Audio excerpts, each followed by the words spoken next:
Hər kəs salam. Salam dostlar. Xoş Gəlmişik gördük. danışmağa. Bəli, və qonağımız Kəmalə Aşımovadır. Qadın dəstək xəttinin təsisçisi. Ümumiyyətlə uzun illər Uşaq Qaynar xəttinin fəaliyyəti artıq çoxumuz Mhm. bilirik, amma son illərdə həm də Qadın Qaynar xətti fəaliyyətə başladı, hansı ki bir zərurət idi. Mən də salamlayıram həm sizləri, həm izləyiciləri. Çox sağ olun dəvət etdiyiniz üçün.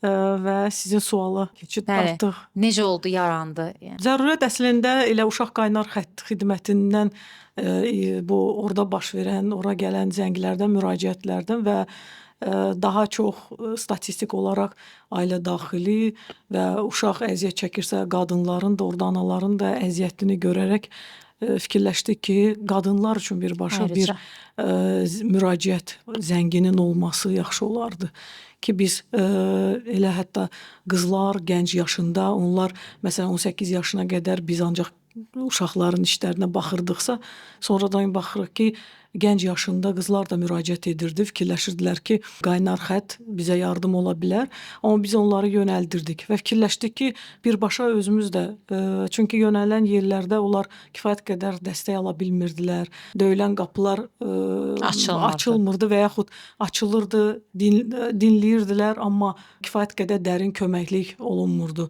Ona görə fikirləşdik ki, həm qadınlarımıza, gənclərimizə, daha çox gənc qızlarımıza kömək olmaq üçün onlara bir xidmət göstərəcək nömrə və xidmət olsun.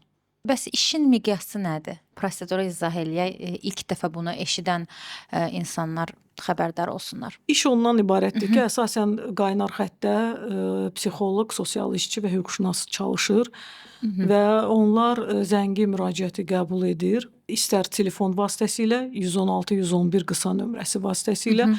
Bura həmçinin də biz mobil nömrələrdə əlavə etmişik. 4 mobil nömrədir ki, əl çatanlıq baxımından elə ola bilər ki, qısa nömrə məşğul olsun. Həmin mobil nömrələr bizə də bu baxımdan köməyə çatır ki, WhatsApp-la əlaqə saxlamaq olur. Gənc qızlarımız var ki, yaxud analardır və yaxud qadınlar, xanımlar, onlar birbaşa zəng eləyib səsli danışmaq istəmirlər, özləri haqqında məlumatı vermək istəmirlər. O halda WhatsApp-da yazmaqla, digər tərəfdən bizdə deməli sosial şəbəkələrdən mesajları qəbul edirik ki, buna da şərait yaratdıq ki, qızlar, gənc xanımlar daha rahat və açıq olmayan loginlərdən, nickname-dən bizə müraciət eləsinlər qorxmadan və onun şəxsi məlumatı, adı, soyadı bizim üçün maraqlı deyil. Bizim üçün önəmli onun keçirdiyi travmadır, stressdir, problemdir ki, biz ona kömək göstərə bilək və əsas mahiyyət ondan ibarətdir ki, 24 saat fəaliyyətdir. Yəni gecə-gündüz operatorlar onlayndır, xəttədir və istənilən mövzu ilə bağlı, problemlə bağlı, gərginliklə bağlı müraciət edə bilərlər. Və siz kritik vəziyyətlərdə yönləndirmələr edirsiniz? Kritik vəziyyətlər əsasən biz bura aid edirik psixoloji gərginlik, emosional vəziyyət və yaxud suicidal yönəmdə olan hisslər. Cinayət də ola bilər. Yəni o halda sığınacaq istəyi. Bu halda biz çalışırıq ki, ilkin psixoloji dəstək göstərək. Yəni orada cinayət və sığınacaq və yaxud hüquqi məsələlər deyilsə, detallı araşdırma tələb edən məsələlər deyilsə, biz o halda onları yönəldirik, öz operatorlarımız danışır. Yəni elə olub ki, saatlarla bir xanıma, gənc ailə qurmuş, məsələn, nümunə deyim, bir xanıma biz dəstək olmuşuq. Yeni olan münasibət, başqa bir insanın evində olmaq, ondan hər hansı bir davranışda olan kiçik problemlərin öhdəsindən gəlmək üçün çətinlik olduğu və o halda psixoloqa üz tutması olmuşdur. Və biz o zəngdə psixoloq dəfələrlə, o təkrar hətta müraciətlər edirdi. Məsələn, bir gündən bir, 2 gündən bir və rahatlıq tapırdı bununla və özü bildirirdi ki, mənə xoş olur ki, sizlə danışıram, rahatlanıram. Yəni bu halda biz operatorlarımız ancaq yardımı göstərir. Digər hallarda bəli, dərhal operator müraciəti daxil edir bazaya, elektron bazaya və həmin anda birbaşa əlaqə saxlayırlar, müvafiq sığınacaqdır, dövlət qurumu olsun ki, biz o xanıma artıq dəqiq məlumat verə bilək ki, bax sizi sığınacaq qəbul edir, dərhal yönəldək sizi, əlaqə saxlayın, müvafiq əməkdaşların nömrələrini yönəldirik və artıq sığınacaq qəbul edir və yaxud polis idarəsi ilə əlaqələndiririk. Həmin şəxslərə aydınlıq gətiririk ki, bu adam konfidensial, gizli qalmaq istəyir, məxfi istəyir ki, işi məxfi baxılsın. O halda da biz həmin polis əməkdaşlarına tapşırırıq ki, siz müraciəti, ərizəni qəbul edin, amma heç yerdə ad hallanmasın, heç kəs bilməsin bu кейs haqqında. Elə araşdırılsın ki, ancaq insanın burada təhlükəsizliyi və işinə baxışı həyata keçirilsin. Birbaşa çox təəssüf ki, birbaşa müraciətlərdə, polisə müraciətlərdə polis adətən məsələni fərqli həll edir. Yəni hətta qanunvericilikdə də məsələn barışdırma məsələsi var. Yəni Ümumiyyətlə məişət profilaktik, münaqişəsi bəli, var. məişət hətta Zəminində. zorakılıqlarda belə profilaktik Söhbət. bəli, profilaktik söhbət və maarifləndirmə aparılmışdır və yola salınmışdır. Məhz qaynar xəttə müraciət etdikdə qadınlar artıq və məhz buna görə də qadınlar çox çəkinirlər polisə müraciət etməyə. Bilirlər ki, polisə gedəcək, sonra profilaktik söhbətdən sonra yenə gələcək evə eyni adamla və o daha təhlükəlidir. Əslində çıxılmaz vəziyyətdir. Yəni bizdə deyəsən son mərhələdə müraciət olunur, hansı ki, geri qayıtmaq istəmir və geri qayıtmağı təhlükədir. Sən hər hansısa bir ailə daxilində yaşırsan və onlardan polisə şikayət eləmisən. Burada bilirsiniz fərqlidir vəziyyət. İndividualdır. Nədən fərqlidir? Biri var ki, xanımdır, ailəlidir, övladı var. Bir də var ki, 2 nəfər və uşaq yoxdur ailədə və yaxud bir xanımdır, kimsə tərəfindən təhdid olunur, nə bilim, ola bilər ki, cinsi zorakılığa məruz qalsın. Bu hallar biraz fərqli baxılır. Bəli, bəli. Məsələn, bizə müraciət olanda düz vurğulayırsınız ki, əslində bütün qurumların bir tərəfdən bu birinci bir məqsəddir ki, barışıq. Yəni ailənin dağılmaması məqsədi daşıyır ki, ailə tamlığı qorunsun, amma bizdə bir məsələdə boşluq var ki, biz əgər maarifləndiririksə ki, ailə tam olmalıdır. Bu maarifləndirmə təbii ki, idarə daxilində yox, polis əməkdaşı tərəfindən deyil.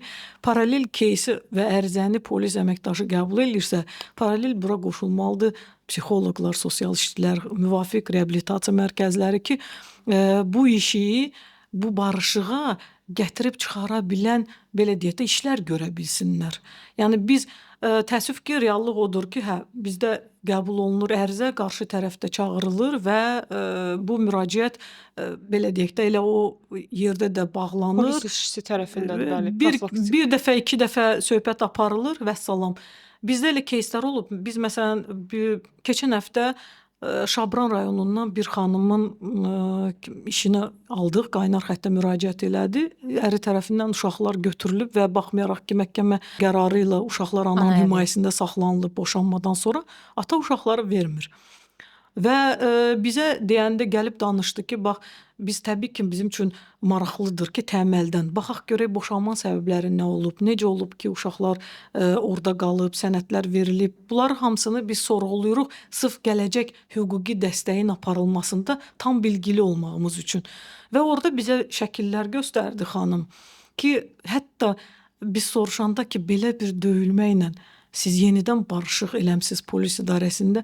O deyir ki, bəli, mənə dedilər ki, ailəndir, ailə dağılmamaq üçün. İnanın ki, xanımın bir hissəsi demək olar ki, qan gematomalar, döyülmələr, yəni çox vəhşicəsinə Ağır xəsarətlər. Hətta mən sizə deyim ki, bizim reabilitasiya mərkəzinə biz onu dəvət etdikdə, çünki qaynar xətt artıq qəbul edir müraciəti və orada detallı araşdırma var, çünki hüquqi məsələdir. Və orada bizim hüquqşünas onunla görüşəndə, hətta kişi xeylağı olmağına baxmayaraq, o özü dəhşətə gəldi ki, yəni necə bu cür döyülməni siz qəbul eləyib təzədən barışığa Və qarşı imza tərəf cinayət atmısınız. məsuliyyətinə cəlb olunmayıb. Qarşı tərəf də cinayət məsuliyyətinə cəlb olunub. Yəni uşaqlar olanda bir qədər fərqlidir. Bunlar dərhal araşdırılmaya verilməlidir, xüsusilə belə bir döyülmə faktı olanda. Və insanlar nəyə görə qorxur? Burada bir neçə amillər var. Xanımlardır, cəmiyyətin belə deyək də Qınağını. qəbul olunub ki, qınaq, digər tərəfdən zəif məxluq kimi artıq hamı bunları və insan özü də artıq qadın fikirləşir ki, mən zəifəm. Mən getdim, anam atam qəbul eləməyəcək və yaxud necə saxlayacağam övladım Maddi varsa övladımı, necə məsuliyyətlər gəlir. yaşayacağam? Bəli, məsuliyyəti dərk eləyərək onlar fikirləşir ki, elə burada bir evim var, evin belə deyək də daxmadı, başımı salıram ora yaşayım. Nə olar da həyatım belədir. Yəni minimum həyat şərtlərim burada ödənir. Razılaşırlar.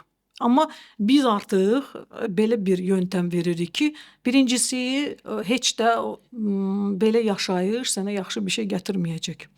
Bir neçə faktorlar var ki, onlar həmin o qarşı tərəf haqqında artıq bizim üçün 100%lıq əminlik verir ki, bu insan reabilitasiya oluna bilər, yoxsa yox.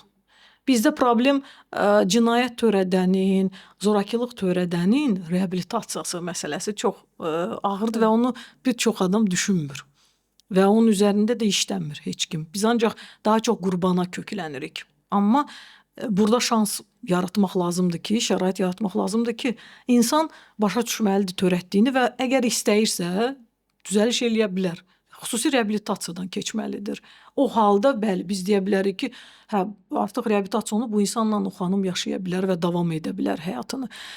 Amma bu olunmur. Və biz artıq bir idarədə, məsələn polis idarəsində də hər insan öz xarakterinə malikdir. Öz tərbiyə prosesi keçir. Uşaqlıqdan düz böyüyənə qədər. Və onun böyüdüyü mühit, böyüdüyü ailə, elə insan var ki, o qədər vəhşicəsinə həyat yoldaşı ilə rəftar edib ki, amma gəlir reabilitasiya mərkəzində oturur, o qədər mədəni insan kimi. Heç adam deməz ki, bu insan öz ailəsinə qarşı bu cür zorakılıq törədə bilər. Yəni çox yaxşı rol oynayan insanlar var. Bunun üçün də xüsusi psixoloqlar olmalıdır, klinik psixoloqlar ki, onlar onu aşkarlaya bilsin. Məsələn bizdə bax bu yönləndirmə, referal sistem zəifdir. Məsələn, əgər polis idarəsinə müraciət edən ərizəçi xanım yönəldilsə müvafiq qurumlara paralel və oradan xüsusi rəylər alınsa, bu material toplansa və yekun qərar onun əsasında çıxarılsa, bəli, o qadınlar da fikirləşməz ki, gedim barışım, imza atım və s. Yəni burada kompleks Arxasında bir yanaşma çox mexanizm vacibdir. olmalıdır. Bəli. Məsələn, Sonrakı onlar prosesi bilmir idarə ki, eləmək üçün. icra hakimiyyətinə müraciət edib mühafizə orderi ala bilər. Yəni. Yaxşı, boşanma istəmirsinizsə, çünki burada insan yetkindir deyə biz ona təkidlər və yaxud nəyisə tələb qoya bilmərik. Öz iradəsinə. Qərarı özü verməlidir. Bu qərarı vermək üçün də o hər şeydən məlumatlı olmalıdır. Biz onun yerinə qərar vermirik. Biz sadəcə olaraq ona anlayış veririk ki, belədir. Addımlarımız bu olacaq. Səni bunlar gözləyir. Biz sənin yanında daim bu proseslərdə olacağıq və daim də nəzarətdə saxlayacağıq. Amma son qərar sənlikdir. Elə olub ki, məhkəmə prosesinə çıxıblar, amma qadın sonda hakimə deyib ki, mən ayrılmaq istəmirəm. Yəni bax belə məsələlər var. Bəli. Və əslində qadınların çoxsu bilmirlər ki, yəni ümumi ümidsizlik ona görə ki, polis bölməsinə birbaşa müraciətdə polis məsələn həll eləmir, ötüşdürür, barışdırır, evə yola salır və bir dəfə bunu eləyən qadın ikinci dəfə artıq bilir ki, situasiya daha da qəlizləşir, eləmir. Məhz qaynar xəttə zəng etdikdən sonra onları hansı fərqli prosedur gözləyir və yəni bu mən də düşünürəm ki, ailə daxili şiddət görən qadınlar üçün çox vacib məsələdir. Məlumatlı olmadıqda onlar özlərini çarəsiz hiss edirlər, amma məlumatları olsa və bilsələr ki, onların nə proses gözləyir, daha cəsarətli ola bilərlər. Prosedurlar əslində çox asandır və xüsusi bir təlimatımız yoxdur bununla bağlı. Biz beynəlxalq təcrübəni Azərbaycanda adaptasiya eləmişik. Və həmin təcrübədən irəli gələrək və öz mentalitetimiz, ailə dəyərlərimiz və s. hamısı götür-qoy olunub, bu adaptasiya olunub qaynar xətt. Məsələ burasındadır ki, bizə kifayətdir ki, insan o problemi desin.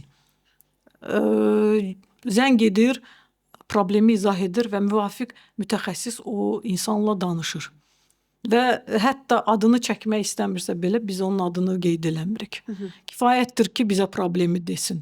Biz ümumiyyətcə çalışırıq ki, bizim insanlar indi uşaqları qoyuruq qırağa, amma böyüklərimizdə də bu var. Bizim insanlar problemi açıb danışmağa çəkinirlər.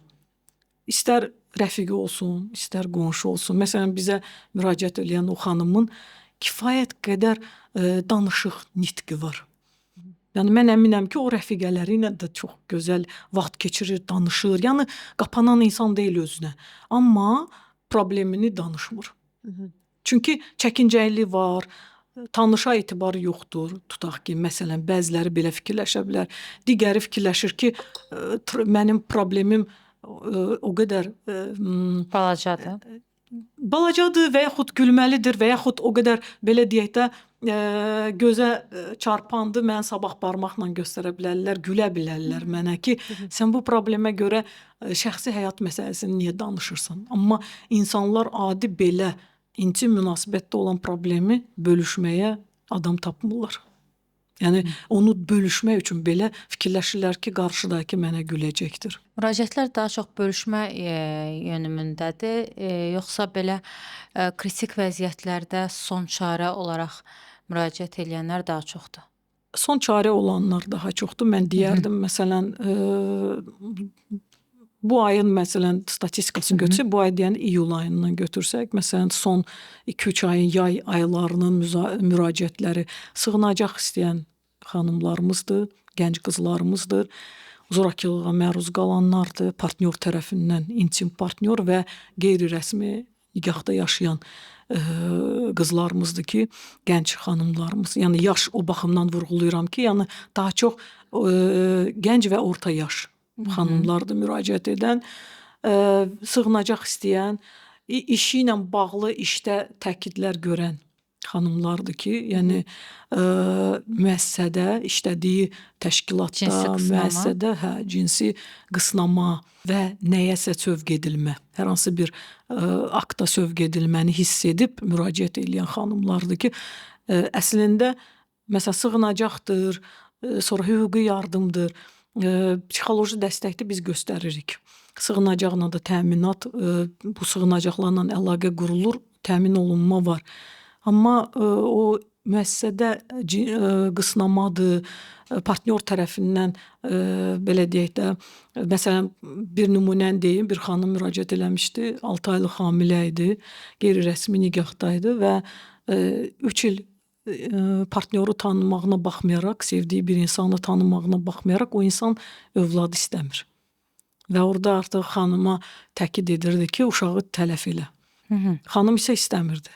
O bizə müraciət edib deyir ki, mənim 35 yaşım var və mən bir də bilmirəm ki, övladım olacaq, yoxsa olmayacaq və mən abort etmək istəmirəm. Və nə edə bilərəm? Və nə edə bilərəm? Evdən çıxmışdı və axşam saatlarında bizə zəng vurmuşdu ki, anamın evinə gedə bilmirəm. Çünki bilir ki, qeyri-rəsmi nigahdaam, əvvəldən razı olmayıb mənim münasibətlərimə. Başqa heç bir yerə gedə bilmirəm, sığınacaq xahiş etmişdi. Biz də dəstək olduq ki, əlbəttə ki, birincisi o dövrdə uşağın tələf olunması düzgün deyil. Qeyri-qanunidir. İkincidəki onun özünün həyatına təhlükəlidir. Digər tərəfdən də onun təhlükəsizliyini biz təmin eləyib, onu yerləşdirək müvəqqəti. Və hətta biz təklif etdik ki, əgər şərait varsa, icazə verirsinizsə, hardasa dəvət eləyək mərkəzə və o insanla maarifləndirici söhbət aparaq. Yəni cəhd eləyək ki, sizin münasibətləriniz pozulmasın və o övladın nə olması, necə olması, övlad hissi və s. bu atalıq instinkti, bax bu haqqında ondan söhbət aparaq. O razılaşmadı. Və biz ancaq onu yerləşdirdik sığınacağa və məlumat verdik ki, hətta bu artıq işləyə bilməyəcək və işləyə bilmədiyi üçün pulu olmayacaq, maliyyə vəsaiti olmayacaq. Amma biz də ona dedik ki, narahat olmasın, biz sığınacaqla bərabər onun doğuşudur, gələcək uşağının dünyaya gətirilməsinə dəstəyidir, biz göstərəcəyik ona. Yəni belə hallardır ki, təbii ki, insanlar, yenə də deyirəm, hər şey izah olunur. Məlumat verilir. Biz hətta deyirik ki, əgər ailədə yaşamağın təhlükəlidirsə, biz sığınacaqla müvəqqəti yerləşdirək, proses başlasın. Proses əsnasında biz digər tərəflə də tanış oluruq. Uşaq varsa uşaqlar da cəlb olunur reabilitasiyaya. Yəni minimum travma və təkrar travma yaşamadan prosesi keçmək və qurbanın yanında olmaqdır. Əksər hallarda əslində insanlar öz hüquqlarını bilmirlər. Bilmədikləri üçün də çox asanlıqla qurumlar öz öhdəliklərindən yayına bilirlər. Məhz ortaya qaynar xətt girəndə işin məğzi necə dəyişir? Yəni necə təsir? Bu müsbət təsir edirmi prosesə? Qurumlar artıq birbaşa həmin vətəndaşla deyil, sizinlə əlaqədə olurlar, düzdürmü? Bəli. Operativlik baş verir. Təcili müdaxilə və artıq qaynar xəttdən yönləndirmə, bütün rəsmi işlər qaynar xəttin vasitəsilə artıq gedir. Müraciət çünki biz alırıq və məlumat müraciəti aldıqda bizə xanımlar bildirirlər ki, bir ayda müraciət etmişik rəsmi, amma heç bir cavab verilmir. Yəni belə cavablar olur. Xüsusilə regionlarda yaşayan qızlar, xanımlarımız daha çox dəstəyə ehtiyacları var və o halda sadəcə olaraq biz başlayırıq o prosedurları, bütün qurumları cəlb edirik. Bütün qurumlar şifahi şəkildə olsun, rəsmi şəkildə olsun, bu prosesə cəlb olunurlar. Və hətta orada da əgər xanım istəyirsə konfidensiallıq qorunsun, onun işinə baxışda, onu dəvət edərkən hansısa quruma o hüquqları onun mütləq elə qaydada müdafiə olunur ki, o təkrar travma almasın. Yəni yenidən xatırlatma, yenidən baş verən hadisələrin danışılması bu insana yenidən psixoloji travma verir. Çünki başına gələnləri bir daha xatırlayır. Yenə də o hissləri keçirir. Ona görə də biz çalışırıq ki, hətta mərkəz baxımından onunla işləyək və kənar şəxslərin müdaxiləsi az olsun və rəylər bizdən getsin ki, o psixoloji rəylər verildikdə biz artıq həmin qurum o rəylərə etibar edərək məhkəmədir, digər qurumlara da o rəyləri yönləndirsin. Daha çox əsasən burada icra hakimiyyətindən söhbət gedir, polis idarəsindən söhbət gedir, müşayiətdən söhbət gedir. Yəni xanım tək o yerlərə getmir. O gedir ya sosial işçi ilə, ya sığınacağın əməkdaşı ilə ki, minimum belə deyək də hadisənin təkrarı danışıqlarda az danışılsın və daha çox qurumun qaynar xəttin iştirakçılığını görüb daha tez, operativ şəkildə məsələ həllini tapsın. Qadınların əksərən problemlərinin, yəni xüsusilə regionlarda olan problemlərinin böyük vüsət almasının səbəbi, yəni problemlər var, amma problemlərin daha da böyüməsinin səbəbi onların məlumatsızlığıdır və məlumatsızlıqla bərabər kişilər tərəfindən olan təzyiqdir ki, kim eşidəcək, kimə gedəcəksən, kim kömək eləyəcək, elə bilirsən sən problemi həll eləyəcəklər. Ya da mənə heç nə olmayacaq, mən kişiyəm, olan sənə Olan olacaq. sən olacaq. Bu cür kimi belə deyim, psixoloji təzyiq olunur paralel. Fiziki şiddətlə bərabər qadın həm də psixoloji şiddət və çarəsizlik duyur ki, o axı proseduru bilmir. Proseduru bilmək yetər qədər mürəkkəb prosedurdur. Dövlət qurumuna gedəndə çox təəssüf ki, dövlət qurumları heç də proseduru izah etmirlər, izahat vermirlər. Polisi desək, o yalnız əksərən kişilər işləyirlər və onlar mənəvi olaraq da kişinin tərəfindədirlər. Yəni yalnız hissi biraz. Bəli, yəni polis məsəl üçün polisə gələn qadına qarşı polis tərəfindən bəzi hallarda çox eşidirik, sosial şəbəkələrdə paylaşılır. Polis tərəfindən kobud davranış sərgilənir. Və düşünürəm ki, bu bütün proseslərin fonunda qadın biləndə ki, onu müşayiət edən kimsə olacaq. Yəni o orada yalnız olmayacaq, gedib bir boşluğa düşməyəcək. Əksinə dəqiq təlimatları bilən, proseduru bilən bir nəfərlə müraciət edəcək. Əslində daha da cəsarətlənə bilirlər. Bəli. Qadın qaynar xətti ödənişsizdir. Bəli. Ödənişsiz xidmət göstərir və regionlardan gələn zənglər biz dərhal özümüz geri dönüş edirik. Bütün bu deməli dəstək bizim qaynar xəttə ödənilir mobil operator tərəfindən. Bilmirəm adını çəkə bilərimiz. Çəkin, əlbəttə ki. Artıq 10 ildir ki, Azercell Telekom dəstək verir həm telefon nömrələrinə, həm ümumiyyətcə operatorların maaşları, yəni bir çox maliyyə vəsaitini neçə illərdə o mobil operator ödəyir və ona görə də bu da onun üçün olunub ki, hətta qızlar, qadınlar zəng vura bilmirsə və yaxud telefonu yoxdursa və yaxud konturu yoxdursa, dəqiqələri yoxdursa, biz artıq o istiqamətdə də şərait yaradırıq, özümüz yəni vururuq ki, onlar rahat danışsınlar. Elə insan var ki, psixoloji dəstək ondan 40 dəqiqəyə qədər aparılır, 1 saata qədər aparılır. Yəni biz hər hansısa bir psixoloji travma, gərginlik keçirən insana deyə bilmirik, üzürlü sayın, bizim başqa xəttə gözləyənimiz var. Yəni biz o xidməti və bu network ilə qurmuşuq şəbəkəni. Bir zəng bizdə 116-111-ə gələn zəng 3 telefona qoşulur, şəhər daxili, bir-biri ilə bağlı.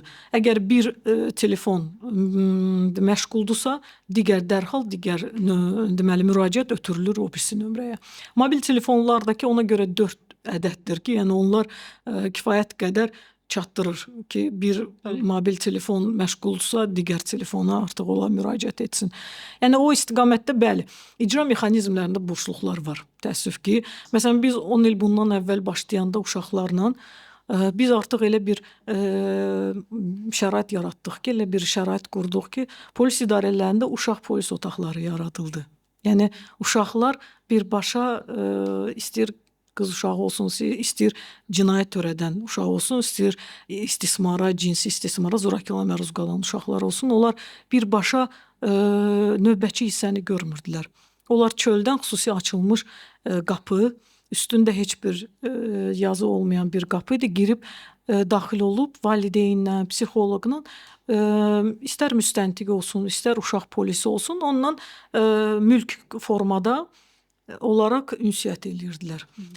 Biz istərdik ki, o qanunlarda biz təkliflər də vermişik ki, xanımlarla da bağlı bu cür olsa çox yaxşı olardı və xüsusilə indi hal-hazırda biz keçən il bir təhlil apardıq. Bəlli oldu ki, 30%-ə qədər polis idarələrində, Daxili İşlər Nazirliyi sistemində xanım işləyir.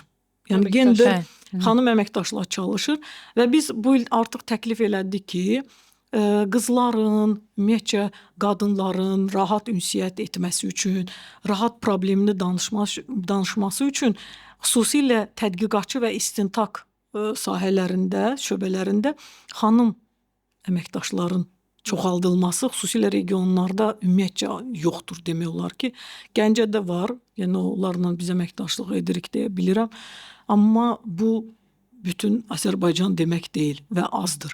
Ona görə də bunu çalışırıq ki, gücləndirək ki, xanımlar çalışsınlar. Çünki bir çox rayonlarda, elə Bakıda da istintaq, yəni müstəntiqlər və tədqiqatçılar kişi xeylaqlarıdır. Bu da daha çox yenə də verib, belə deyək də, sövq edir ki, onlar gedib problemi danışmasın. Məsələn, inanın ki, elə problemlər var ki, bizdə icra hakimiyyəti olsun, polis idarəsi olsun, müraciəti alır xanımdan, deyir ki, boşanmaq istəyirəm, xasiyyətimiz düz gəlmir.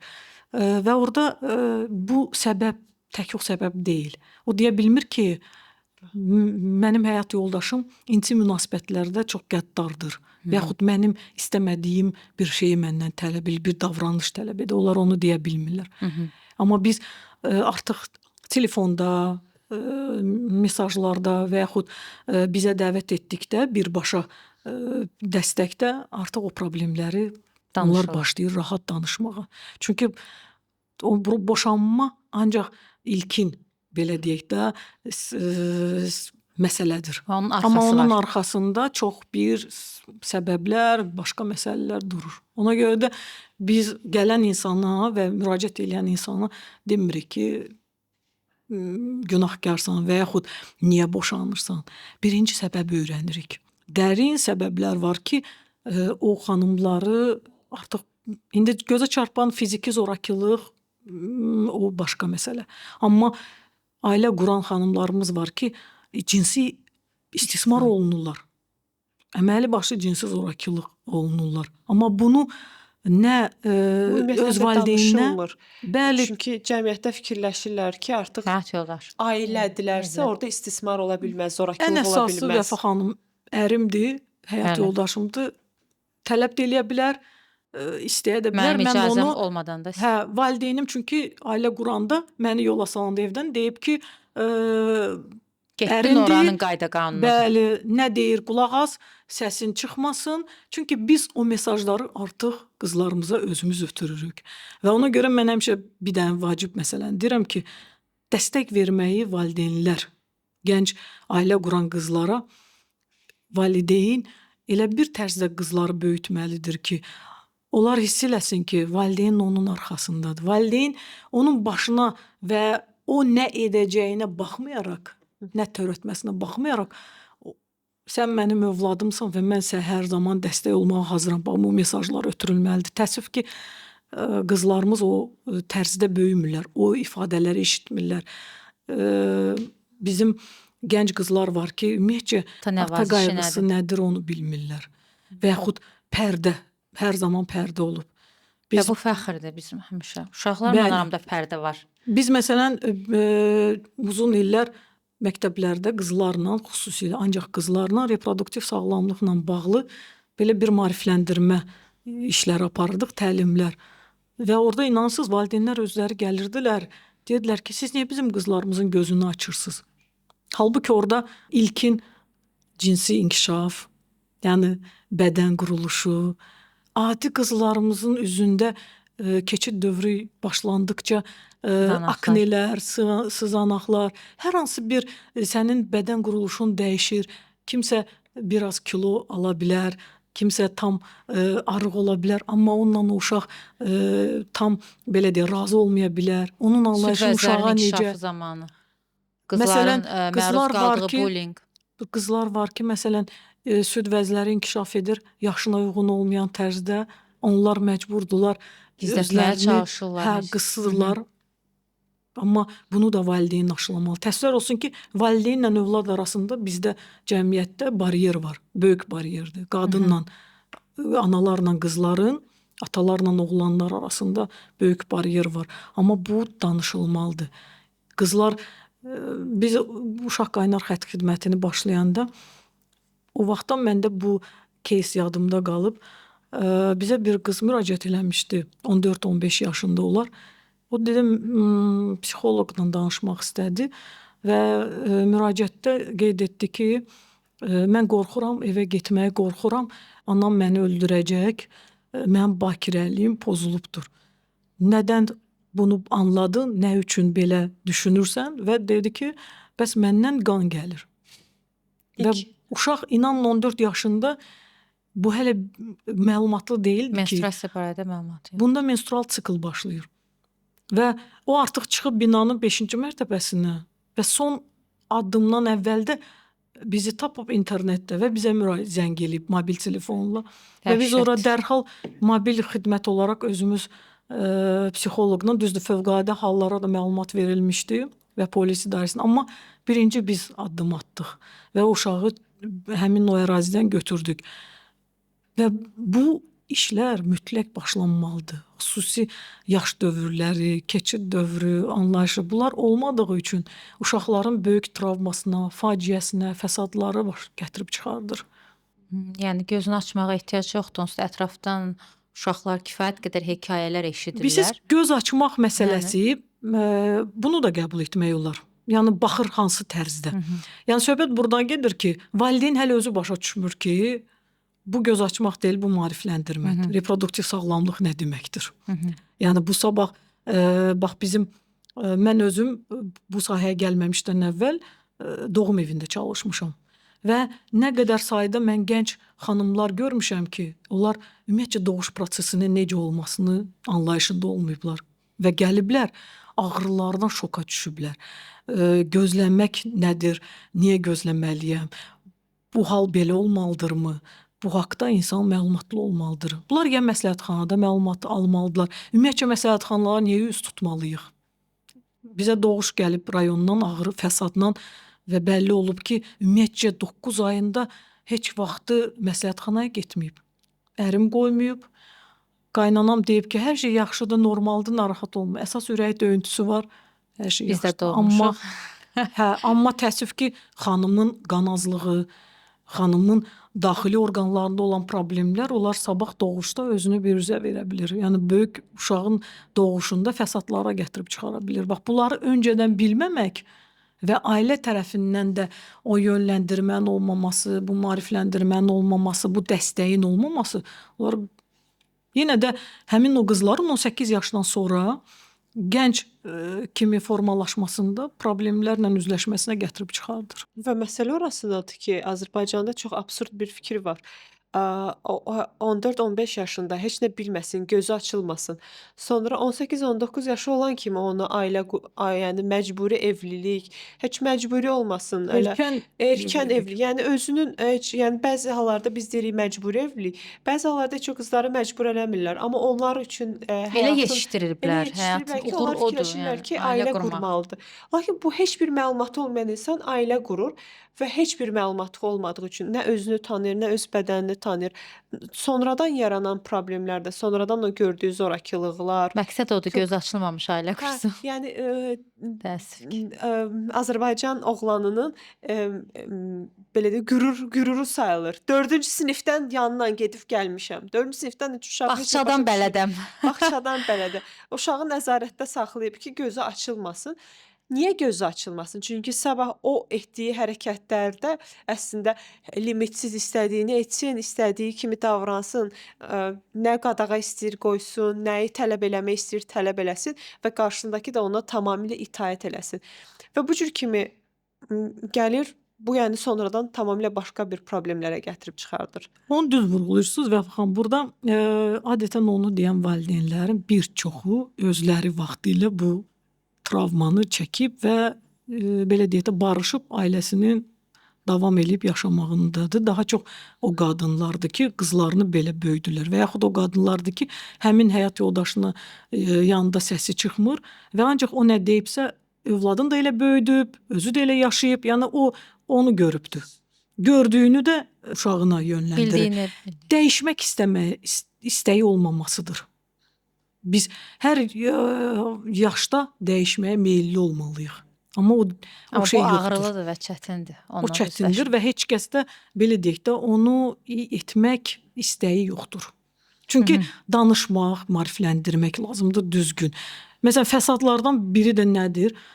Mən biraz tibbi istiqamətə gedəcəm. Bu da məsələn qızlarımız siz deyirsiniz evlilik nədir onu bilmirlər. Ailə qurmaq nədir bilmirlər. Yəni valideyn onu göz açmaq kimi anlayır, amma o tərbiyəni də verməyəndə, onu vaxtında maarifləndirmə etməyəndə nə qədər hətta mən işlədiyim dövrdə mənim rastlaşdığım praktikada bu evlilik gecəsi olan qızlarımızın belə deyək də kobudda çıxsa cırılmış qanaxmalarla gəlməyi, yəni həm oğlanların bu haqda maarifli olmaması, həm də bax qızlarımızın bu haqda məlumatlı olmaması gətirir belə fəsadlara çıxarır. Bu da sonra verir qan azlığı, artıq gənc yaşında o kiçik əməliyyat görür, o artıq o ağrını, əzabı çəkir.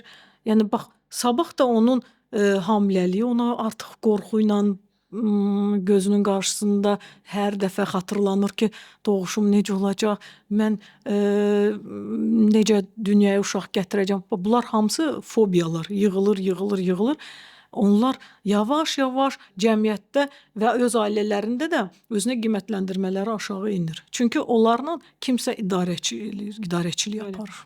Yəni öz fikirlərinin olmaması, özünə güvənin olmaması, çox az hallarda qızlarımız var ki, iradəsi güclüdür.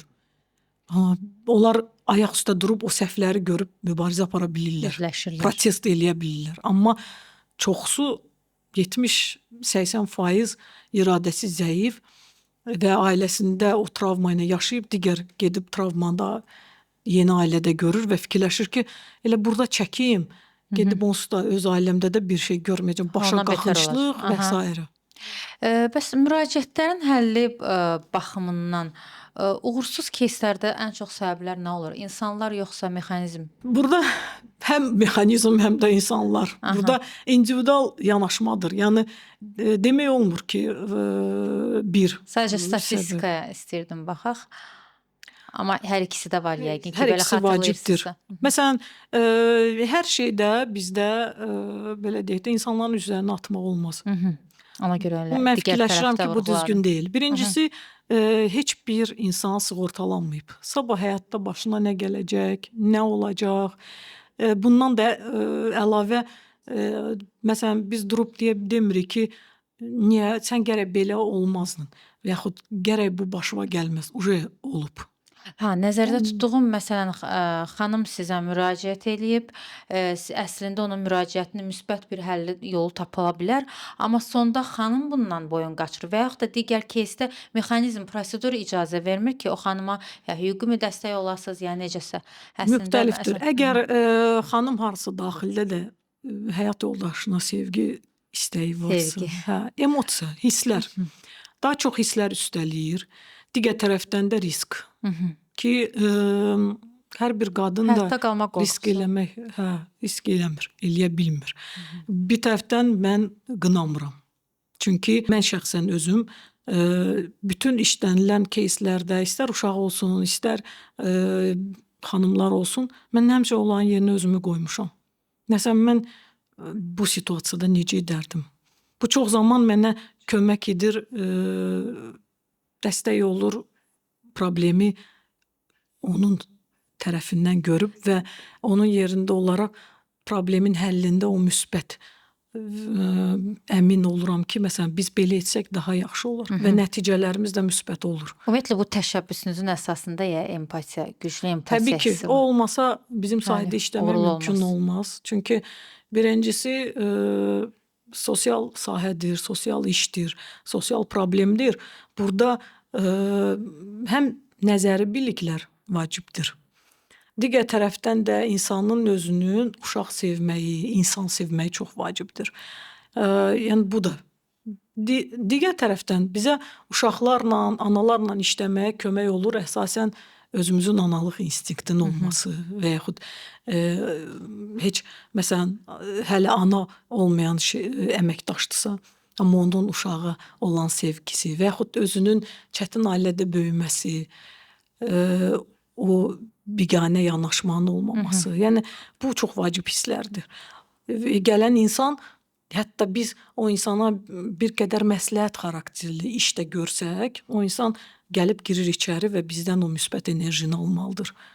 O əmin olmalıdır ki, biz ona kömək eləyə biləcəyik, biz onun yanındayıq. Yəni bu böyük amildir. Bu insan, o qarşıdakı həmin o qurbanın, həmin o qıza, xanıma böyük bir müsbət emosiya yaşadır. Bu layihədən insanlar nə qədər xəbərdardılar? Yəni belə bir qaynar xətt Uşaq var. qaynar xətti həssində çox xəbərdar. Mən Amma xatırlayırsınızsa qadına dəstək bəli. 8-10 il əvvəl metroda, bütün metroda, Bəli, bütün o vaqonlarda çərpələng var. vaxtı idi, həm də Bəli, mən də bütün bilirəm. hər yerdə var idi uşaq qaynar xətti, amma qadın qaynar xətti yenidir, düzdür? Yenidir. Keçən ildən fəaliyyətə başlayıb. Əslində kifayət qədər müraciətlər var. 4000-ə yaxın artıq müraciət qəbul olunub. Biz 6 aylıq hesabat verdik. Səhv eləmirəmsə 3600 nə qədərsə müraciət hesabatını verdik və orada ən üstdə statistik, yəni hardan, hansı istiqamətlər üzrə problem aldıq, psixoloji travma, bir də sığınacaqla təmin olunmadı. Yəni bunlar belə deyək də sonra artıq gəlir aliment tələbi, boşanma prosesləri, bunlar ikinci dərəcəli müraciət statistik göstəricidir bizdə. Və qaynar xəttin tanıtımı əslində çalışırıq ki, bacardığımız qədər edək. Təəssüflər olsun ki, reklam, tanıtım harca maliyyə tələbidir deyə və bizdə bir qədər cəmiyyətdə onu tanıtmaq, özünün bir təşəbbüsü kimi çıxış etmək biraz zəifdir. Yəni biz bu istiqamətdə qadın həmkarlıq yoxsa necə deyirlər? Həmrəyliyi, üzr istəyirəm. Həmrəyliyi kimi bunu nümayiş etdirməliyik ki, nə qədər çox xanımlar, qadınlar, gənc qızlarımız bu haqda bilsə, bir o qədər biz tez o problemi, nə qədər biz erkən müraciəti qəbul edirik, o qədər də daha rahat və tez o problemin həllinə nail oluruq. Çünki erkən müdaxilə ən vacibdir. Və bütün qurumları, hətta ailə üzvlərini də cəlb edib, biz o işi belə deyək də müsbət yönümdə həllinə nail ola bilirik. Amma iş işdən keçir. Məsələn, artıq kifayət qədər zorakılıq baş veribdir və orada o ilk danışdığımız kimi barışıq və yaxud həmin qarşı tərəflə hər hansı bir işin aparılmasının effektivliyini görmürük. Ancaq köklənirik qurbanın özünə ki, onu oradan xilas edək. Bəli, əslində düşünürəm ki, hətta Turan, sən dediyin kimi yolun hansısa bir mərhələsində qadın belə fikrindən daşınıbsa, onlar bu prosesdən keçirlər, təcrübə qazanırlar, qadın məlumatlanır. Bəli. Və növbəti Ən azı dəfə bilir xəyal ki, qırıqlığı üçün. biz məlumat veririk ki, Bəli. yenə də məsələn ehtiyacınız olsa bizi mütləq axtarın, bizə məlumat verin. Yəni biz heç də o hörmətlə o qərarını qəbul edirik. Düzdür, təəssüflənirik ki, insan içki içirsə, narkotik istifadə etsə, orada hər hansı bir dönüş edib geridən o insanla yaşamağı davam etmək düzgün seçim deyil. Amma Amma dediyiniz kimi xüsusi dəstək almalıdır, Bəli, reabilitasiya əlbəttə. mərkəzinə yatmalıdır. Onlar da biraz bizdə kifayət qədər yoxdur. Sırf o insanların reabilitasiya məsələsi Azərbaycanda zəifdir. Bizdə ancaq medikamentoz müalicə var.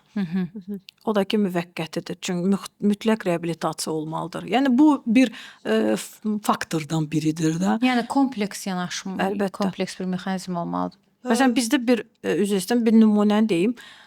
Biz bir uşaqla müəssisədə tanış olmuşduq. Uşaq oğlanlar üçün müəssisədədir, yəni türmə deyək də belə.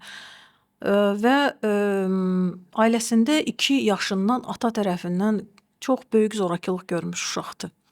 Başında ata tərəfindən bıçaq izləri, yəni həyatı puç olmuş uşaqdır. Və biz onun anası ilə tanış olan dedi ki, mən anamı qoruyanda atam döyməsin deyə bıçağı götürüb atamı bıçaqla hədələdim ki, anamı bir daha vurmasın. Yəni bu uşaq anasını müdafiə edibdi. Biz anası ilə tanış olduq və anasına dedi ki, ailəni tanıdıq, ailədə 2 əkiz bacı da böyüyür. Onlar da 14 yaşındadır. Hətta məlum oldu ki, neçə illərdir içki aludəçisidir. Vaxtilə müəssisədə olan çıxmış insandır. Yəni reinteqrasiyası yaxşı getməyən insandır. İslah olmuş. İslah olunmayan bir insandır və üstəlik də artıq o psixiatrik xəstəliyə keçir. Həmin o durum digər tərəfdən də bu adam müalicə almaq istəmir. Yəni biz bütün hər təklifləri onun qarşısına qoyduq. Amma təəssüf hissi bilirsiniz nədədir? Həmin xanım heç bir qərar vermədi. Biz boşanma prosesi üçün bütün sənədləri hazırladıq. Hətta orada bəlli oldu ki, ata bu qızlara da qarşı seksual xarakterli davranış eləyir. Amma o qadın biz bir dəfələrlə hüquqşünasın köməyi ilə görüşdük, bütün hər şeyi izah elədi. İnsanı biz özümüz gördük. Onun belə deyək də klinik bütün o göstəriciləri göz qabağında ola. Artıq 8 ilə yaxındır polisdə profilaktik qeydiyyatda olan ailə, o məişət zorakılığı ilə bağlı qeydiyyatda olan, rəsmi qeydiyyatda olan ailə və heç zaman mühafizə orderi ilə təmin olunmayan bir xanım. Bilmirdi ki, hara müraciət edə bilərəm. O xanım boşanmadı. Cəlladını sevmək, buna deyirlər. Amma orada uşaqlar təhlükədə, bir uşağın artıq taleyi korlanıb. Hətta ata gəlib məhkəmədə içkili vəziyyətdə məhkəmədə deyir ki, qoy elə orta olsun, onun çıxmağındansa çıxmamağı yaxşıdır. Bəs atan cinayət məsuliyyətinə cəlb olunmayıb indiyə nə qədər qızlara Yox. qarşı da seksual xarakterli Yox. şikayət olmadığı üçün? Yox. Birincisi, bizdə qanunvericidə biraz boşluq var. Seksual xarakterli davranış sübut olunmalıdır. Bu davranışın da müxtəlif metodları var da. Toxunmadır, nə bilim müxtəlif qeyri-təbii Qeyri-təbii yolla davranış cinsi ola əlaqədir. bilər. O təsdiq edici materiallar olmayanda tək psixoloji rəylə və psixoloqun uşaqların apardığı işlə onun yekun Buna da ana baxış eləmək təşəbbüs olmur. eləməlidir. Ana övladının ordeni məhkəmə almalıdır. Prosesinə gəlmədi. Ana boşanmaq istəmir, mühafizə Ana ordenində boşanmaq istəməyib. Anaya biz icra hakimiyyətinə müraciət elədik ki, bu mühafizə orderi də versinlər. Hətta qurum da razı idi. Razı deyəndə hazır idi, onların işidir. Yəni artıq uzun müddətli bir cinayət. Çünki bütün qurumlar ailəni tanıyır ərazidə.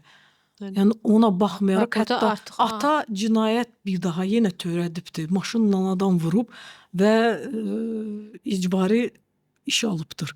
Amma buna baxmayaraq qərarı xanım verməlidir. Belə halda ana da ortaq olur sanki Hə, Cüneyt. əslində, Sabah o əslində qızların elə başına xüsusi bir hadisə Bəli, gəlsə, əslində ana da ana da ortaq iştirak olmuş olur. edir bu prosesdə. Yəni bu cür kimi hallarda çox təəssüf ki, bizdə uşaqları qoruma mexanizmi yoxdur. Yəni valideynlərdən Əlindən almaq. məsəl üçün digər cəmiyyətlərdə o cür kimi mühitdə yaşayan uşağı dövlət valideynin əlindən alır. Çünki Valideyn övlad hüquqlarına məhrum olurlar. bəli, dövlətindir, valideynə verilir ki, valideyn onu belə Olub deyək. indiyə nə qədər belə kes sizdə? Biz Uşaqlarla bağlı. valideyn hüququndan məhrum etmə olub halları. Yenə də deyirəm, orada yenə də təsdiq edici materiallar olmalıdır. Yəni qanunvericilikdə konkret Psixoloji rəy psixoloji rəy yetərli deyil ki, hər hansı bir istintaq başlamasın, tədqiqat işi başlansın. Psixoloji rəy və şahid də yetərli deyil. Şahid yetərlidir. Şikayət yerinə alınır. Şahid yetərlidir. Və biz məsələn bu uşaqlarla bağlı məlumatı bizə ana danışmışdı. Amma hal-hazırda heç bir iz, uşaqlar gətirilmədi. Biz psixoloq ondan işləmədi o uşaqlarla. Biz sadəcə olaraq məlumatı ötürdük icra hakimiyyətinə ki, onlar monitorinqlər aparsın. Amma ailəyə getdik, baxdıq necə şəraitdə yaşayır.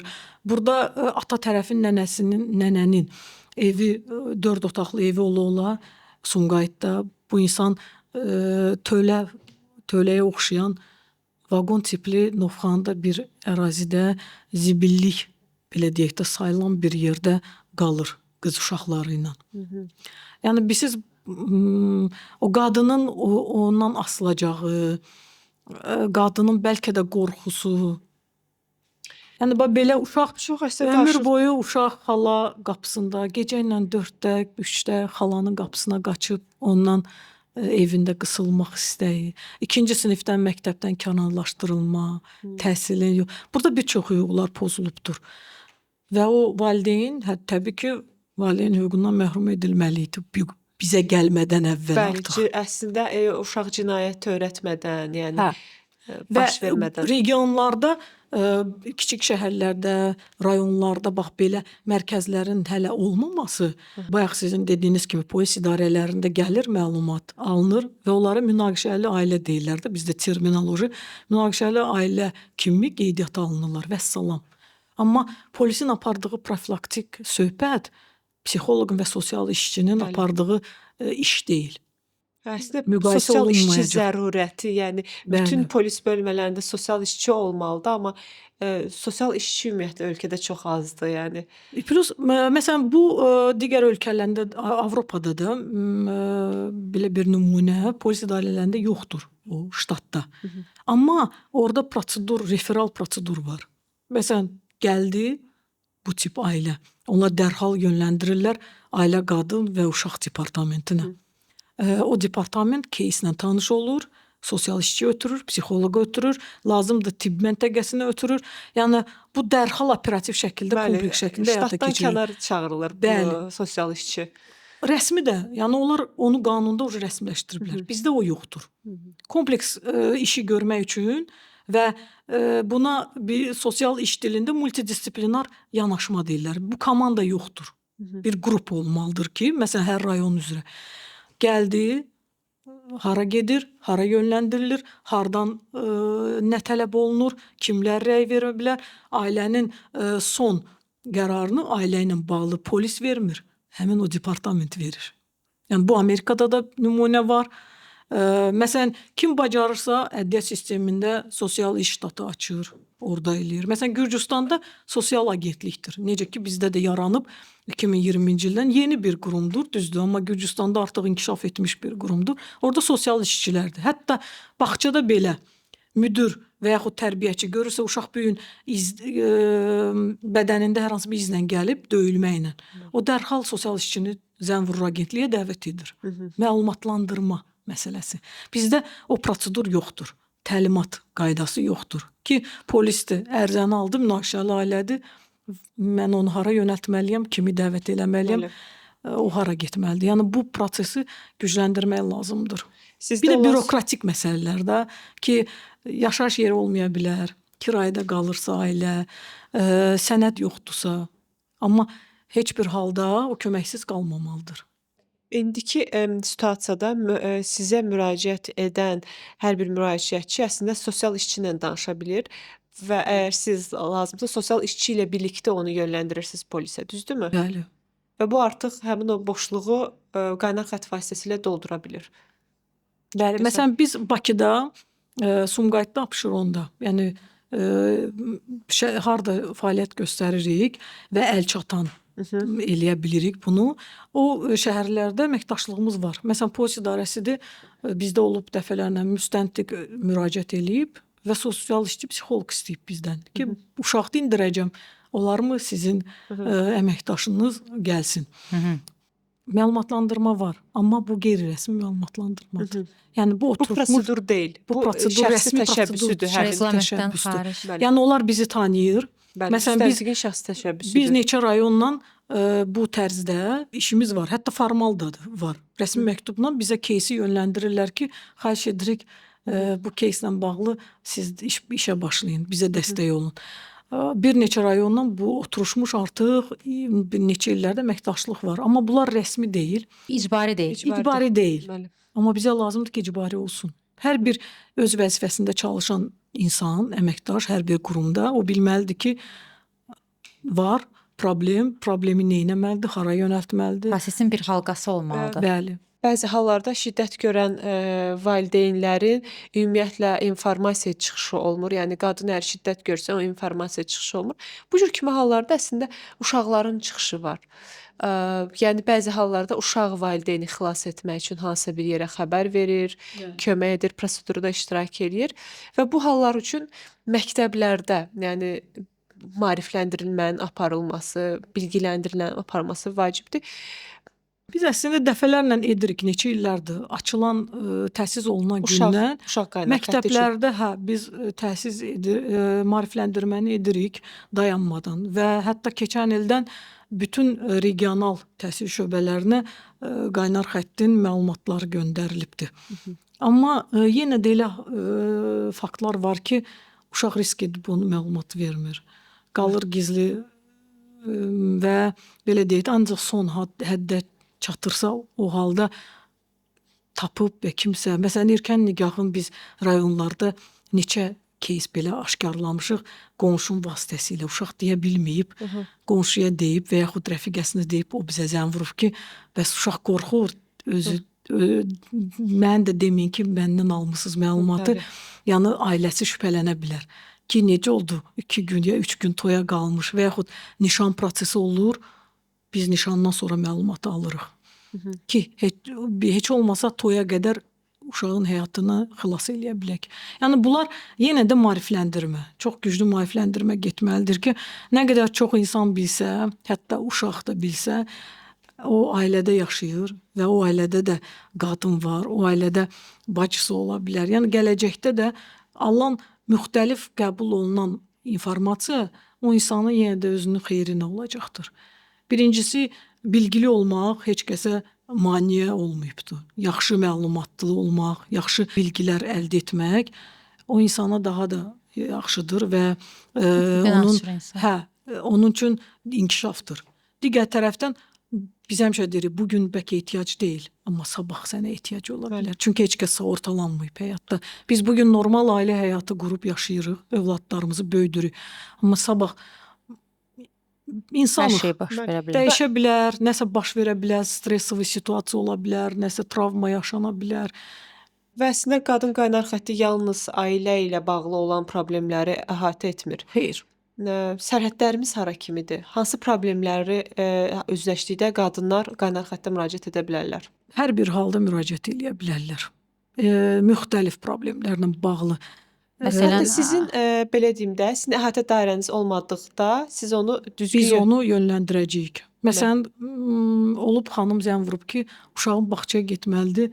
Necə eləməliyəm, hara müraciət eləməliyəm? Biz ona telefonda hətta yazılış ərizənin yazılış qaydasını demişik, o yazıb. Zəng edən zaman operator ancaq səsləndirir. Salam, qaynar xəttə müraciət etmisiniz, buyurun. Sizi eşidirik.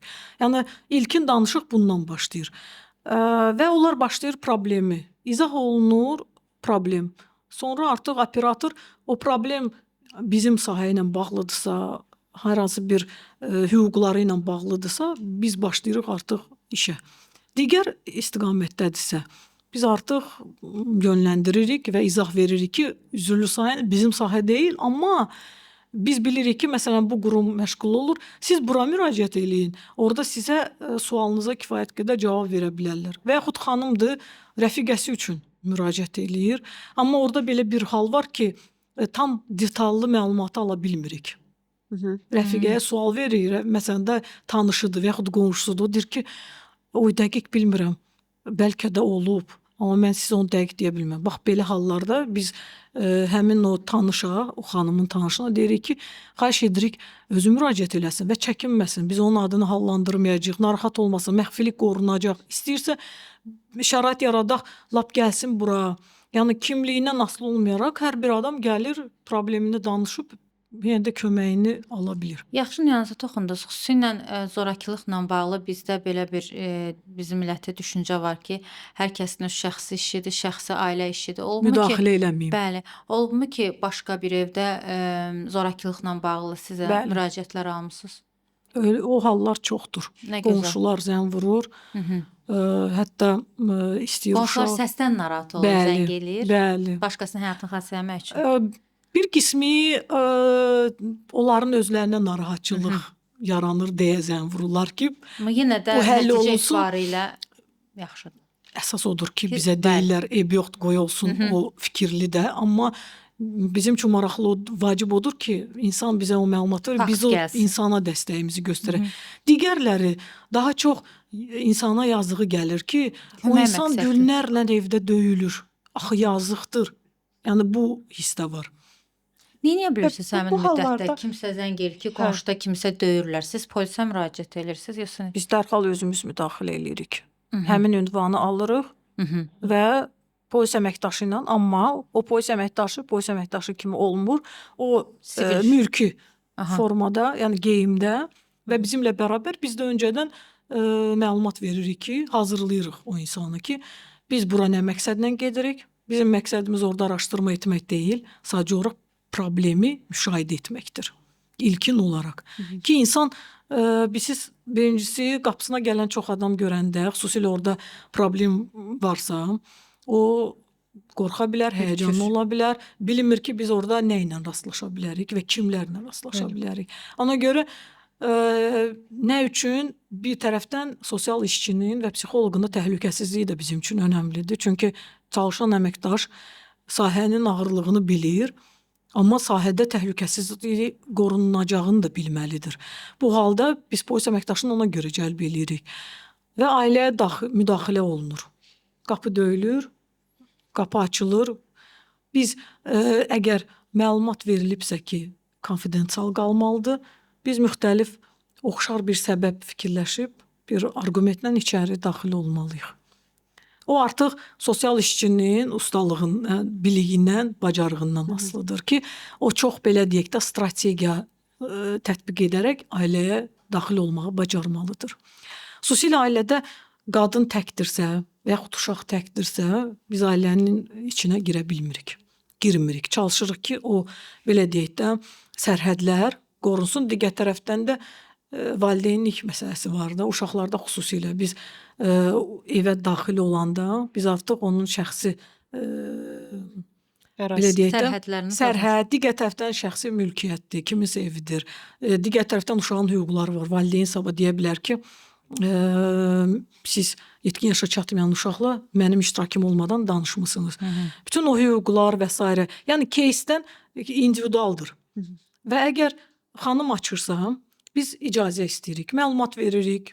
İcazə istəyirik ki, olarmı bu çöl istiqamətində deyil, sizlə daxildə bir tanış olaq, söhbət eləyək. Elə olur ki, tək qadın əməkdaş girir, daxil olur, başlayır ünsiyyətə. Elə olur, əməkdaşlar, yəni psixoloq da daxil olur, polis əməkdaşı da. Biz artıq problemi başlayırıq dinləməyə və təhlil etməyə ki, bildik. Deməli, problem mövcuddur. Neynəməliyik? Məsələn, olub uşaq 15-16 yaşında qız uşağı çox belə imkanlı, normal şəraitdə yaşayan ailədir. Amma uşaq orada intihara meyilli olub. Və Instagram səhifəsindən paylaşıb ki, Bu mənim sonuncu sizlə danışığımdır. Çox sağ olun dostlar ki, bu günə qədər mənimlə olmusunuz və bu skrinşotlar bizə göndərilir. Göndərilir uşağı tanıdığı bir adam tərəfindən. Və həmin adam deyir ki, mən adımı hallandırmayın. Amma uşaq bugün 10 dəqiqə bundan əvvəl bunu edib və çıxıb Instagramdan. Qız uşağıdır. Və səhifəni baxanda görür ki, səhifədə ancaq qara boyanmalı şəkillər, belə deyək də, ona xüsusi psixologiyada belə bizim psixoloqlar belə qiymətləndirir ki, yəni bu cür şəkillərin olması artıq o insanın yaxşı hissdə olmadığını göstəricisidir. Və ailənin tapıldı. Sağ olsun, yəni Daxili İşlər Nazirliyi bu istiqamətdə bizə çox yardım olur. Kiber zorakılıqdır, onlayn seksual zorakılıqlardır. Hardakı login, nickname var, amma insandan tapa bilmirik, heç bir informasiya yoxdur. Və yaxud suicidal fikirli səhifələrdir, uşaqlardır. Bir çox hallarda xüsusi səhifələrdir, Telegram səhifələrdir. Biz keçən il neçə səhifəni bağlatdırmağa nail olduq. Telegramda bəli var idi. Var. Hətta 3-4 səhifə qruplardır ki, orada uşaqları sövq edirdilər. Onlar bir-birlərlə ünsiyyətdə bullying edirdilər onlayn. Hansısa bir uşağı hədəf götürüb, bir gənc qızı. Və təəssüflər olsun ki, artıq Adını da ifşa qoyurlar. bir neçə Təzə söz çıxıb, ifşa videosu, ifşa fotosu. Əslində sonradan biz o səhifələri yaxşı ki aşkar etdikdən sonra, amma təəssüf ki, bildik ki, bir-iki bizim qızlar və yaxud oğlanlar həmin o özünü aşağılanma, bax belə qısnama, bullying nəticəsində özünə intihar eləyibdir. Yəni səbəbləri sonradan biz araşdıranda onu görürdük. Və bax bu səhifələri biz bağlatdırmağa nail olmuşduq Daxili İşlər Nazirliyinin köməyi ilə. Həmin o səhifələr aşkarlanır və onlar artıq bilir öz üsullarını, yəni biz o işə müdaxilə eləmirik. Bizə ünvanları verilir və ünvanları artıq biz özümüz müdaxilə eləyirik. Və baxanda görürük ki, çox yüksək təminatlı ailədir. Amma inanın ki, heç ana məlumatlı deyil ki, onun övladı intihara meyillidir. Və artıq uşağa psixoloq deyil, psixiatr lazımdır. Və çox zaman ailələr uşağın qeydiyyata düşməməsi, qızdır, gəncdir, sabah taleyində belə bir qüsurun olmaması, heç kəs bilməsin ki, bu nevroloji müalicə alıb və yaxud psixiatri müalicə alıb, bax buna görə aparıb vaxtında müalicəyə yönləndirmirlər. Bunda böyük səbəblər, fəsadları baş verir. Və inanın ki, o yaşda qız artıq mənim hətta özümün heç bilmədiyim səhifələrdə qeydiyyatdadır. Bax, çox yayılıb, hətta Azərbaycanda var. Düzdür, bu biz araşdırdıq və bəlli oldu ki, qeyri-legal formada bu bütün dünyada yayılıb. Belə bir Darknet səhifəsi, bilmirəm, bəlkə eşitmişsiniz yoxsa yox. Nədir ki o? Xüsusi bir saytdır, bir şəbəkədir bütün dünyada. Bu şəbəkədə qeyri-qanuni narkotik satışı, insan alveri, uşaqların nəyəsə sövq edilməsi. Yəni, təəssüf ki, o uşaq bax orada qeydiyyatdaydı. Özdə ora qeydiyyata düşmək də çox asan deyil. Yəni, bax belə uşaqları valideynlər görməlidir. Analar xüsusilə hiss eləməlidir. Çünki, bəli, atalar bizdə tərbiyə prosesində köməkdir. Atanın atadır, öz yeri var. Amma uşaqlar daha çox ana tərbiyəsi gördüyü üçün, ananın bətnindən çox, ana ilə daha çox, bəli. Biz axı danışanda daha çox deyirik, mən səni dünyaya gətirmişəm, mən sənin ananam, mən övladımı heç birini ayırmıram. Bizdə xüsusi bağlılıq var, atalardan fərqli olaraq. Yəni, qadınların övladları ilə bağlılığı xüsusidir. Hətta müşahidə də elə bilirsiniz, bəlkə öz ailənizdə də müşahidə edirsiniz ki, anaların daha çox əks cins, öz oğul övladlarına daha çox sevgisi olur. Qızlar bundan gileylənirlər. Bizdə o qədər travmalı uşaqlar olub ki, qızlar xüsusilə bu səbəbi çox vurğulayıblar. Yəni belə böyüyən uşaqlar var ailələrdə, ayrı seçkilik məsələlərində. Ona görə də analar daha çox tərbiyə prosesində iştirakçı olduğu üçün və daha çox övladına bağlı olduğu üçün o övladını hiss eləməlidir. Vaxtında hansı problemin cücərməyini hiss eləməlidir. O problemə tez anlayış göstərməlidir. Qınamaq yox. Onu günahlandırmaq yox, onu başa düşmək. Hətta ağır belə məsələdirsə, hətta cinsi zorakılığa məruz qalıb, onu belə deyək də qısnamamalıdır. Ondan utanmamalıdır. Ümumiyyətlə qadın qaynar xəttinə qadınlar övladları ilə bağlı yaşadığı problemlər üçün də zəng edə bilirlər. Bəli, bəli. Övlad valideyn münasibətləri olsun. İndi daha çox fəsad alıb təəssüflər olsun ki, qızların evdən getməsi məsələləri, təəssüf ki, statistika bu istiqamətdə 18 yaşadək, yüksəlib. 16-17 yaşında qızların evdən getməsi məsələsi və burada da yenə də səbəblər müxtəlifdir, amma daha çox ailədən, yenə də valideynlərdən biz üst tuturuq ki, valideyn məsuliyyəti, valideyn qayğısı, sevgisi. Çünki insan evdə sevgi görməyəndə o sevgini, qayğını çöldə axtarır. Ona görə də bir qədər bir də valideynlik bacarığının olmaması, tərbiyə verilmə qaydasını bilməməkləri. Bax bu kimsə erkən nikaha sövq olunub vaxtilə, heç birdən-birə gəlib düşüb heç bilmir ki, cavan çox gənc yaşında ana olub. Kimsə kömək eləyib, ümumiyyətcə ana kimi heç uşağının həyatında iştirak eləməyib, analıq instinkti nədir bilmir. Tərbiyə prosesi nədən ibarət olmalıdır onu bilmir. Valideyn məsuliyyətini bilmir və bunlar da illərcə qalıb, işlənməyib və o uşaqla sonradan valideyn arasında bağlılığın Bəli, əksər hallarda nənələr böyüdürlər həmin uşaqları. Müxtəlifdir. Daha çox nənələrin, babaların uşağın tərbiyəsində iştirakı, uşaqla bağlı müxtəlif qərarlarda təkidlərin edilməsi böyüklər tərəfindən, yəni biz daha çox yaşlı nəsildən belə deyək də onları vurğuluruq, nənə, baba. O qədər hallar olub, bizdə nənələr, babalar müdaxilə edib, biz onları məcbur olub kənlaşdırmışıq. Hətta artıq hüquqi dildə anlayış verməyə başlamışıq ki, uşağı ana-ata tərbiyə eləməlidir. Şərait yaradın, imkan verin, onlar özləri iştirak eləsinlər. Çünki onlar o məsuliyyəti dərk eləməlidirlər. Və o prosesdə özləri iştirak eləməlidirlər. Sabah onlar necə tərzdə rəftar eləyirlərsə, o rəftarı da uşaq qaytaracaq onlara. Sonda mesaj olaraq bir mesajı verim ki, bizim qaynar xəttdə hər zaman mesaj budur ki, yardım telefon qədər yaxındır. Xüsusilə qadınlarımıza, qızlarımıza mesajım olacaq ki, başınıza nə gəlməyindən asılı olmayaraq probleminizi danışın. Danışmaqdan qorxmayın, addım atın irəli və bilin ki, o irəlidə dəstək tapacaqsınız. Əgər biz varıqsa, qaynar xətt varsa, deməli, ən azı probleminizin 50%-nin reabilitasiyası var.